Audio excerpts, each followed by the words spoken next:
Hey everybody and welcome, my name is Terracon and today we're going to be looking at the Humble Sports Bundle, which is available now until the 14th or 15th of August depending on where you are in the world.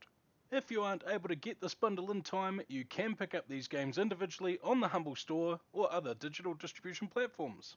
This bundle includes Grid 2, Sega Bass Fishing, Eastside Hockey Manager, Motorsport Manager, Dirt Rally, Super Blood Hockey, and F1 2017. Buying this bundle will also give you 75% off Football Manager 2018 in the Humble Store. You'll find links to the Humble Bundle, the Humble website, and the Humble Store in the description below. These are my affiliate links, so by using these links you show support for me and the content I'm creating. Let's get to it. First up, Grid 2. Grid 2 is a racing game developed by Codemasters and was released in May 2013. It's the 8th game in the touring car series made by Codemasters and is available on PC, PlayStation 3 and Xbox 360. Codemasters released a few different versions of this game, but the one worth noting was a special Grid 2 Mono Edition with a whopping price tag of £120,000. The reason for this price tag, you ask? Grid 2 Mono Edition came with a full-sized, fully operational race car. Whoever purchased this edition would get a one-of-a-kind BAC Mono supercar featuring Grid 2 themed paint job, a tour of the BAC factory where they were able to customise their new car, a decorative helmet, race suit, boots and gloves, and a PlayStation 3. This also won Codemasters the Guinness World Record for most expensive video game special edition at the time. This copy was sold to DJ superstar deadmau5.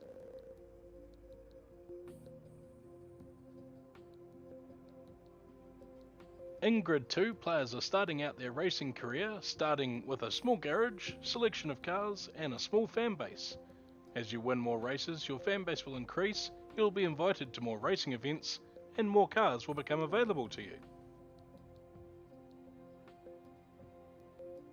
Players can drive more than 50 cars in the game, a lot more if they choose to buy the DLC packs. Cars are sorted into tier categories, some of them won't be visible in the car list until the player advances in the story campaign or gains more fans. Cars can also be upgraded to increase their power, and can even be upgraded enough for them to be moved out of their current tier and up into the next tier category. This will let you use your cars a little bit longer before it's time to move on to those more powerful vehicles.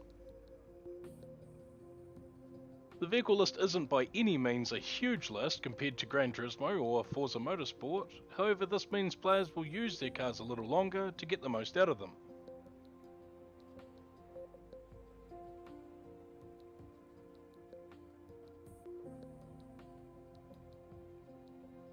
Players can also customise their vehicles with liveries or paint jobs, changing the rims on the cars and more. The customisation in the game is little compared to, again, Forza Motorsport. However, this game is about you racing and advancing your career, not trying to make your dream car.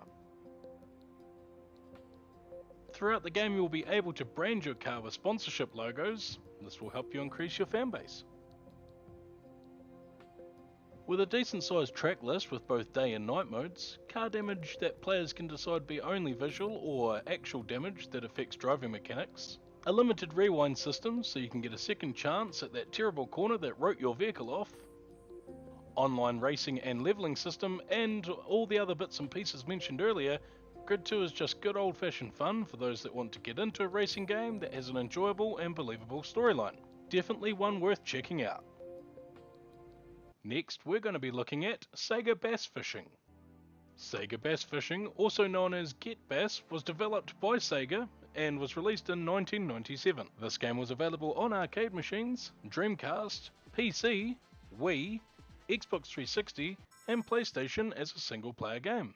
With a couple of sequels coming out a few years later and a couple of remakes for other consoles, one of these sequels offered local multiplayer on the PlayStation 2. In this arcade-styled game, players are offered 3 game modes. Arcade, where players play through 4 maps and 1 secret map within a time limit.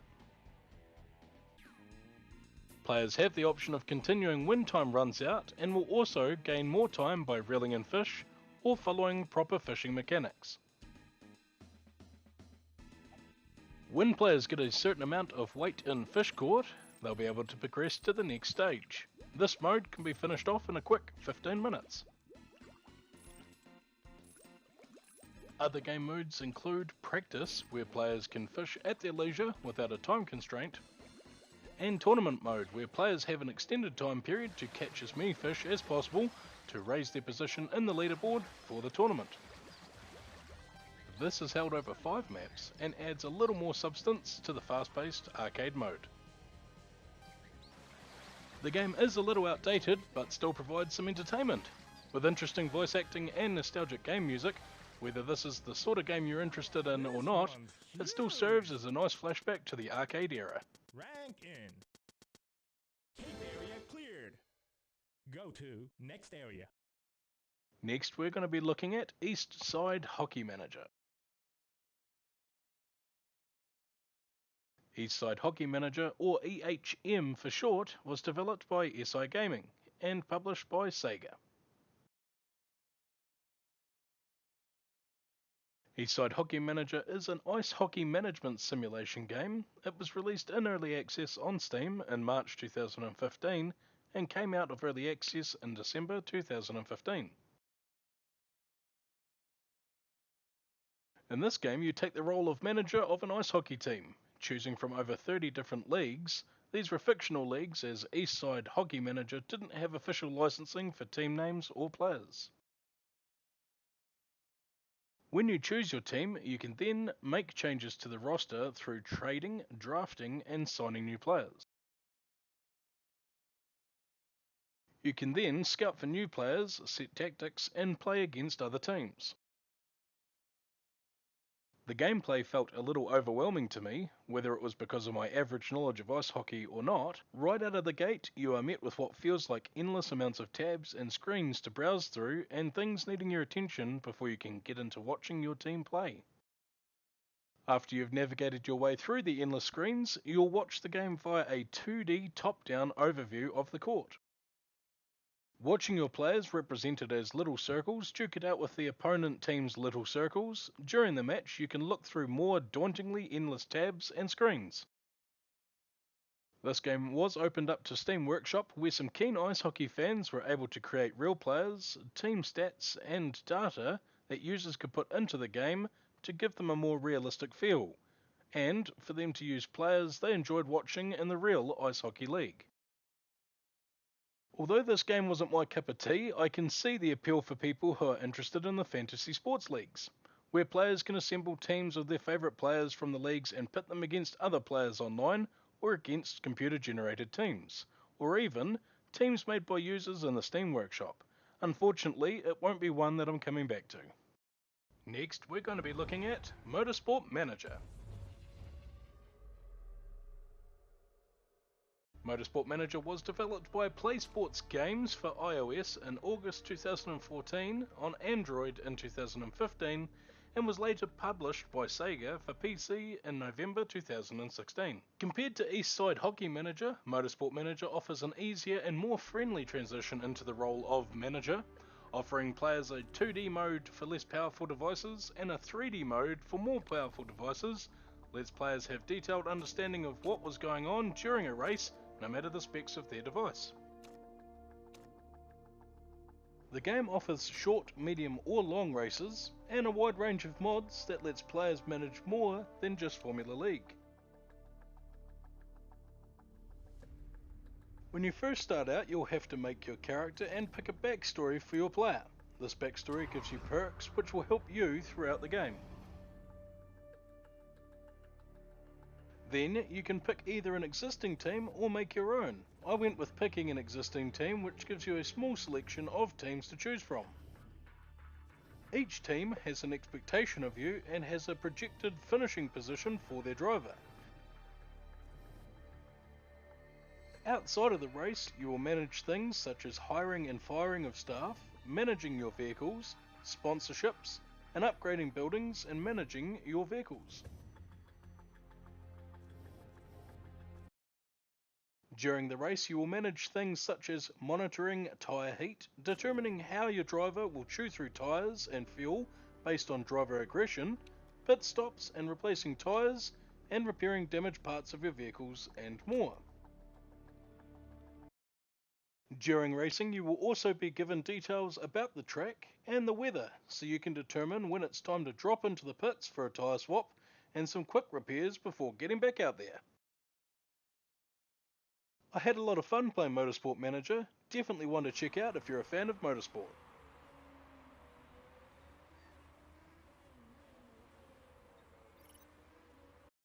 Next, we'll be looking at Dirt Rally. Dirt Rally is a racing simulator developed and published by Codemasters on PC in December 2015, and was later released on the PlayStation 4 and Xbox One in April 2016. It featured single and multiplayer, with 3 core racing modes, Rally, Hill Climb and Rally Cross, on a combination of dirt and tarmac roads with varying weather conditions. The car list is small at roughly 17 vehicles to choose from and 36 stages to race on, but still provides a nice range of vehicles and maps for you to enjoy some rally shenanigans. It also includes an online mode, although I didn't get a chance to check that out, and it also has a nice mods list on the Steam Workshop. The game featured a pretty awesome damage system, a very punishing penalty system, and charges players for restarting and repairs on vehicles, which feels a little overwhelming at first. However, that doesn't make Dirt Rally any less fun. I found 30 minutes passing me by pretty quickly.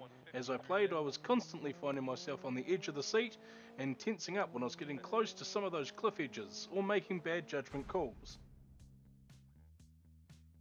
The realistic aspects of the game, like damage, loose control on dirt, and the feeling of the car along with the sounds while playing really kept me engaged. Definitely one I'll be coming back to play again. Next we'll be looking at Super Blood Hockey. Super Blood Hockey is an arcade-styled ice hockey game developed and published by Lauren Linke. There's not much to say about this game, as it's pretty rinse-wash-repeat styled gameplay.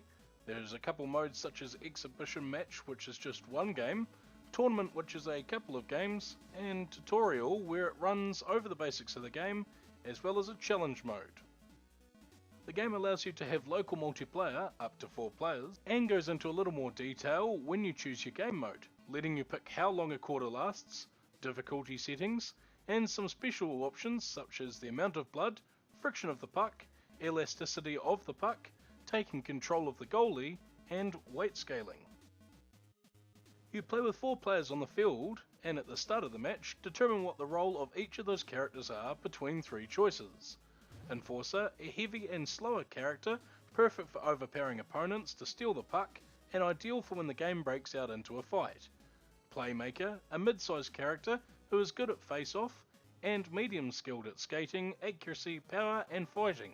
And Sniper, a small but faster skating and more accurate player, but gets thrown around easily by enforcers. All in all, the game was an entertaining bit of fun. I could see it being more enjoyable in multiplayer with some friends, but after a couple of rounds by yourself, the game kinda loses its shine. One to pull out when your friends come over, but not likely to be one that you'll come back to play yourself after you've played those couple of rounds. Next, we'll be looking at F1 2017. F1 2017 is a racing game that features single and multiplayer gameplay. It was developed and published by Codemasters and was released in August 2017. The 9th installment in the Formula 1 video game franchise developed by Codemasters and is available on PlayStation 4 and Xbox One.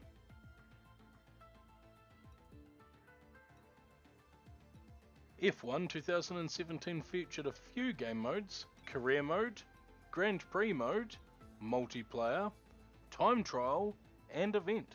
I decided to dive straight into Career Mode. You start off by creating your character, picking the tyres that you want to take with you into practice sessions, and what team you wanted to represent.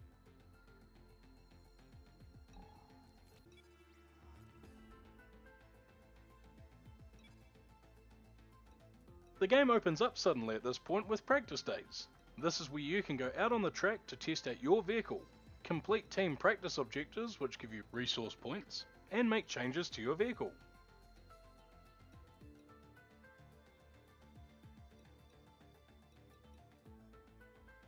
After your first practice is done, the game introduces the development tree, which lets players spend resource points earned in practice to develop their tech, giving you more of an edge with your racing.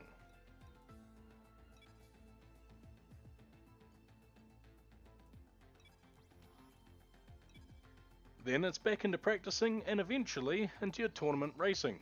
On top of all of this, you need to meet the expectations of your team for you to continue driving for them. My pick for the Humble Sports Bundle has to be F1 2017. I had a lot of fun with this game. Its beautiful scenery, realistic mechanics such as damage and driving feel, the features feel deep and engaging, and it felt more than just a racing simulator, providing a nice amount of car management, research and development features, and some gripping racing. This was easily my pick for the Humble Sports Bundle. Thanks everybody for watching. If you'd like to buy this bundle, there's a link in the description to the Humble website, the Humble Bundle and the Humble Store in the description below.